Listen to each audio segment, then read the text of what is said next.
Kakauwi lamang ng kanilang mga pamilya na puno ng mga masasayang tawanan at iyakan ng mansyon dahil sa kanyang pagbabalik. They were very thankful that Yumi is still alive, lalo na ang parents ni Yumi. Sobrang saya ng mga ito at halos hindi na siya pakawalan sa mahigpit na pagyakap. Even though her memory of them crashed out of her mind, she can still feel the love for her family inside her heart. Kahit ngayon pa lang niya nakikilala ang kanyang tunay na mga magulang, ay labis ang saya ng puso niya. Bakit mo kasi pinauwi sila, mama? Napakalaki naman itong bahay mo ah. Pwede naman siguro silang matulog sa mga kwarto rito. Naiinis pa ring reklamo niya sa gwapong lalaking nagpapakilala bilang asawa niya. Pinauwi kasi nito ang kanilang mga bisita, kahit ayaw niya pa sana pauwiin ang mga ito. He have a very big mansion. Nasisiguro ni Isabel na maraming bakanting kwarto ang mansyon na ito na pupwedeng tulugan ng kanyang pamilya. Namimiss niya agad ang tunay na mama at papa niya. Marami pa sana siyang gustong ipakwento sa mga ito. Namimiss niya rin agad ang ate Fiona niya at ang cute niyang pamangkin na anak nito. Kahit hindi niya maalala ang mga ito, ay labis na attachment agad ang naramdaman niya. Iyon yata ang tinatawag nilang lukso ng dugo. She badly want to be with them. May bahay naman sila eh. Baliwala nitong sagot bago ito lumakad paakyat ng hagdanan. Mula pa kanina ay hindi pa sila muling nakakapag-usap nitong gwapong asawa niya. Nahihiya pa rin kasi siya sa lalaking ito. Nananatili pa ring stranger ito sa kanya dahil hindi niya ito maalala. Well, napapabilis nito ang tibok ng kanyang puso sa tuwing mag-uusap sila, kaya iniwasan niya talaga itong makausap kanina habang naroon pa ang pamilya niya. She also met his family. Ang dami pala nitong kapatid. 5, 3 lalaki at 2 babae. Mababait ang mga kapatid ni Terence, lalo na ang magulang nito. She wonder where di siyang man get his moody attitude. Kung hindi lang ito kamukha ng daddy nito na si Mr. Noah Hoffman, ay iisipin niyang ampun siguro ito dahil mababait ang buong pamilya nito. They also welcome her as their own daughter.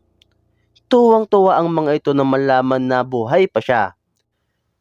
Milagro daw ang nangyari at labis na ipinapasalamat ng mga ito sa Panginoon. Let's go. Tutulala ka na lang ba dyan? He caught her attention. Nasa kalagitnaan na ito ng napakalaking hagdanan. Parang palasyo na kasi ang mansyon ito. Saan tayo pupunta? Wala sa sariling tanong niya. Matutulog? She felt her heart jump a little bit. Oo nga pala. Matutulog nga pala sila dahil gabi na. Halos 12:00 na nga ng hating gabi. Ayaw pa kasing magsiuwi ng pamilya nila kung hindi pa ito tinaboy ng supladong asawa niya. Pakiramdam ni Isabel, nagsisilos rin ito sa atensyon na ibinibigay niya sa kanyang pamilya. Kanina pa kasi ito nakasimangot. Mabuti na lang gwapo pa rin ito kahit nakasimangot, kaya ayos lang. Hindi masakit sa mata. Saan ang kwarto ko? Tinaasan siya nito ng isang kilay. Of course, kung nasaan ako, I'm your husband, remember? Pinaikot niya sa ere ang kanyang mga mata upang tarayan ito ng kaunti. Napaka-pilosopo talaga. Hindi ko po naaalala, di ba? Ganting tanong niya na may halong pang-uuyam. Kumunot ang noo nito bago ito muling bumaba ng hagdanan upang lapitan siya. Bakit ang taray mo sa akin? Bakit sa pamilya mo, kahit hindi mo sila naaalala, Kung makangiti at makayakap ka sobrang higpit, bakit sa akin, hindi mo yun gawin? Parang batang reklamo nito sa kanya. Saglit siyang napalunok dahil hindi niya napaghandaan ang kagwapuhan nito sa malapitan at maliwanag ang loob ng mansyon kaya kitang-kita niya kung gaano talaga ito kagwapo. Kailan kaya siya masasanay sa angking kagwapuhan taglay nito? Grabe naman kasi nakaka-tense. Hindi siya sanay makipag-usap sa taong kasing gwapo nito. Wala naman kasi silang kapitbahay na gwapo. Tanging si Kaloy lamang ang pinakagwapo roon sa Antipolo. Wala pa yata sa 3% ng kagwapuhan ng lalaking suplado na ito ang kayang tapatan ni Kaloy. Done checking me out? Bubulahin mo na naman akong gwapo ako? That won't do anymore. Nakakapagtampo ka, alam mo ba yon? Pinigilan niyang mapangiti. Ganito ba talaga tong lalaking to? May pagkaklingi? Yung yakap naman kasi sa akin ng pamilya ko, walang halong mali siya yon. Kung makayakap ka kasi sa akin parang manyakis ka eh. Pasensya ka na, di ako sanay na may yumayakap sa akin. Kunot pa rin ang noo nito. Manyakis? What a term! I'm not pervert. Asawa mo ako, kaya may karapatan akong yakapin ka. Nagpapayakap ka nga sa kulas na yun eh. Sinong kulas? Your dugyot friend? Hindi na niya napigilan ng mapatawa. Seryosong seryoso kasi ito. Mukhang nakalimutan pa nito ang pangalan ni Kaloy. What's funny? Kunot noong tanong nito. Kaloy, hindi kulas. Natatawa ang sagot niya. Tinitigan lang siya nito habang tumatawa siya. Nawala rin unti-unti ang kunot sa noo nito. Para bang nailang tuloy siya sa paraan ng pagtitig nito sa kanya. Bigla siyang nakonsyos sa kanyang itsura. Baka may dumi siya sa kanyang mukha o di kaya ay haggard na siya. I miss you, Yumi. Iuntog na lang kita mamaya, gusto mo? Para maalala mo na ako. Eh kung ikaw kaya ang iuntog ko? Saan? Diyan ba? Ngumuso ito na parang tinuturo ang malulusog niyang hinaharap. Nanlaki tuloy bigla ang kanyang mga mata at mabilis niyang tinakpan ang kanyang dibdib. Nakablusa pa siya na balot sa kanyang katawan. Ngunit nagawa pa rin itong manyakin ang dibdib niya. Bastos talaga. Bastos! Bastos mo talaga! Ito naman ang tumawa. Joke lang. Anyway, tara na. Matulog na tayo. Alam kong napagod ka sa mga nangyari ngayong araw. Maaga rin ang check-up mo bukas para matulungan tayo ng doktor sa amnesia mo at maalala mo na ako. Hahawakan sana ni Terence ang kamay niya, ngunit nagbago ang isip nito. Hanggat maaari, hindi siya hinahawakan nito. Ayaw nitong matakot siya ng tuluyan at ayaw nitong mailang siya. He want her to feel uncomfortable around him. Pwede bang sa ibang kwarto muna ako matulog? Hindi pa kasi ako sanay na may katabi. Alam kong mag-asawa tayo, pero sa ngayon, parang kakakilala ko pa lang kasi sa'yo eh. Pwede ba? Tinitigan lang siya nito bago ito bumuntong hininga. Wala naman akong gagawin na masama sa'yo. Masarap lang. Ginalaw pa ng mukong ang dalawang kilay nito pagkatapos nitong magbero ng kapilyuhan. Umusok yata ang ilong niya sa sinabi nito. Ang akala pa naman niya ay seryoso ang sinasabi nito. Tumawa ito sa paglaki bigla ng butas ng kanyang ilong at pagpula ng kanyang mga pisngi. Alam mo ang bastos mo talaga. Joke lang. I'm just making you comfortable around me. Huwag mo isipin na mamanyakin kita. Iniisip mo lang yon. Paano ako magiging komportable sa'yo? Pani ang biro mo ng kabastusan. Tumawa ito. Biro lang. Fine. Kung gusto mo sa sofa ako matulog. Pero sa isang kwarto lang tayo. Maawa ka naman sa akin. 2 taon akong tigang, stay malungkot. Sinimangutan niya ito. Kahit kasi biro lang ang sinasabi nito, ay parang may hatid iyong kiliti sa imahinasyon niya. She can't help herself but imagine dirty things with her husband. Mukhang pilyo ito at palagi silang nagtatalik. Ipinilig niya ang kanyang ulo. Why did she think those dirty things in front of him? Nakakainis talaga ang kamanyakan ng lalaking ito. Guwapo sana, kaso napakapilyo. Kakabiro mo sa akin, lalo akong matatakot sa'yo niyan eh. Nawala ang ngiti nito at biglang someryoso. Dinadaan ko lang naman sa biro. You don't really know what I have been through these past 2 years without you. Sige, ayos lang.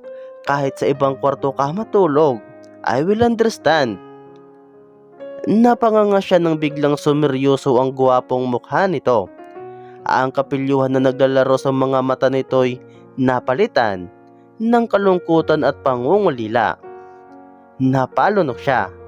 Bigla siyang nakaramdam ng awa sa kanyang asawa.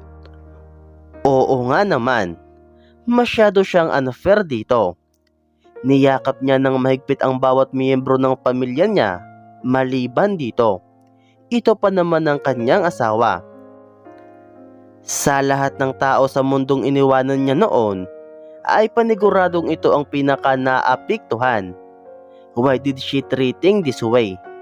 Bakit nga ba niya tinatarayan ng gwapong lalaking ito? Tumalikod na ito at nagsimulang umakyat ng hagdanan. She can feel his sadness. Tahimik niya itong sinusundan. Nahihiya siyang magsalita dahil parang nagtampo na talaga ito. Sir, saglit. Hinawakan niya ang laylayan ng damit nito. Huminto ito, ngunit hindi ito lumingon sa kanya. What? Mahinang tanong nito. Napapakamot si Isabel sa kanyang pisngi habang nag-iisip siya ng kanyang gustong sabihin. She just wanted to say sorry, pero hindi niya masabi-sabi dahil kinakabahan siya. Bakit naman kasi ang bilis ng tibok ng pisting puso niya? My name is Terence. O.S. Hindi sir. So, sorry na nag-a-adjust pa kasi ako eh. Hingi niya ng paumanhin. Ayos lang mag-adjust ka, but don't push me away. I'm your husband. Sana pagbigyan mo rin akong mapalapit ulit sa'yo. Napalunok siya. Ano bang gusto mong gawin? Gusto mo bang yakapin na rin ako? Iniisip niya kasing unfair siya. Niyakap niya ang pamilya niya, ngunit hindi man lang niya niyakap ang asawa niya. Kasi naman, nahihiya siya at parang naiihi siya sa kilig. Malay niya bang magkakaroon siya bigla ng asawang ganito kagwapo? Payag ka na? Lumingon ito sa kanya. Tila nasasabik ang mga mata nito. Napakagatlabi siya bago siya tumango. Pahalik na rin pwede ba? Agad niyang tinakpan ang bibig niya. Hindi dahil sa ayaw niya, kundi nahihiya lang siya. Hindi pa siya nag-toothbrush mula kanina. Hindi pa ako handang magpahalik. Iyakap lang muna. Napabuntong hininga ito. Fine, pwede na rin. Pero yakap buong magdamag ang gusto ko. I'll take shower first. Doon ang kwarto natin. Itinuro nito ang pinakadulong kwarto. Magkayakap tayong matutulog. Hindi ako sanay. Reklamo niya pero halos magwala ang buong katawan niya sa sobrang kasabikan. Mayayakap niya ito buong gabi. Baka hindi siya makatulog. Ang swerte naman niya. Ano nga kayang pakiramdam na may kayakap na ganito kamatsyong lalaki? Sasanayin kita. Tumalikod na ito sa kanya at nagpatuloy sa paglakad papunta sa kanilang kwarto. Hoy, sandali. Pwede bukas na lang. Sa ibang kwarto muna ako. Hirit pa niya ngunit dire-diretso lamang itong naglakad patungo sa kanilang master's bedroom. Ito raw ang mansyon na regalo ng magulang nito para sa kanilang mag-asawa noong araw ng kanilang kasal. Walang nagawa si Isabel, kundi sundan ang lalaking gwapo sa kanilang master's bedroom. Namangha siya sa sobrang ganda ng silid. Para bang isang buong bahay na ang loob ng kwartong iyon. Do you want us to take shower together? Pilyong tanong ni Taryn sa likuran niya habang busy siya sa pagtingin-tingin sa buong silid. Bastos. Ngumisi lang ito bago lumapit sa kanya. I can't wait to make love with you again. Nanlaki ang kanyang mga mata. Huwag muna. Ayoko pa. Sige, yakap na lang muna. Ginulo nito ang kanyang buhok bago ito pumasok sa bathroom. Gabing-gabi naliligo pa. Maliligo rin tuloy siya mamaya pagkatapos nito dahil nakakahiya namang makipagyakapan dito kung hindi siya maliligo. Bakit kaya nag-iinit ang katawan niya? Nakakainis. Ang bastos kasi.